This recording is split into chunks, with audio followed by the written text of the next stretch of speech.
യുക സാമൂഹിക സുരക്ഷാ പെൻഷനുകൾ, ക്ഷേമനിധി പെൻഷനുകൾ തുടങ്ങി വിവിധ ആനുകൂല്യങ്ങൾ വിതരണം പ്രഖ്യാപിച്ചു. ബജറ്റിന് മുന്നോടിയായി കൊടുത്തു തീർക്കാനുള്ള വിവിധ ആനുകൂല്യങ്ങൾ കൊടുത്തു തീർക്കാനാണ് സർക്കാരിന്റെ തിരക്കിട്ട നീക്കം.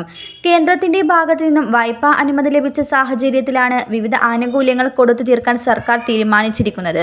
ക്ഷേമ പെൻഷൻ ഗുണഭോക്താക്കൾക്ക് ഇനി ലഭിക്കാനുള്ളത് 3 മാസത്തെ പെൻഷൻ കുടിശ്ശികയാണ്, അതായത് 4800 രൂപ.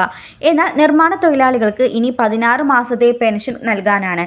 കേന്ദ്ര ബജറ്റ് വരുന്നതിന് മുമ്പ് തന്നെ എല്ലാവർക്കും തന്നെ പെൻഷൻ തുക ലഭിക്കുമെന്നാണ് അറിയാൻ കഴിഞ്ഞത്. കൊടുത്തു തീർക്കാനുള്ള ആനുകൂല്യങ്ങളെല്ലാം തന്നെ സർക്കാർ ബജറ്റിന് മുന്നോടിയായി തന്നെ കൊടുത്തു തീർക്കുമെന്നാണ് അറിയാൻ കഴിഞ്ഞ മറ്റൊരു പ്രധാനപ്പെട്ട അറിയിപ്പ്. ജനുവരി മാസത്തിലെ പെൻഷൻ വിതരണമാണ് ഇപ്പോൾ പുരോഗമിച്ചുകൊണ്ടിരിക്കുന്നത്. 3200 രൂപയായിരുന്നു ഓരോ പെൻഷൻ ഗുണഭോക്താക്കൾക്കും ലഭിച്ചുകൊണ്ടിരിക്കുന്നത്. എല്ലാവർക്കും തന്നെ തുക എത്തിച്ചേർന്നിട്ടുണ്ട്.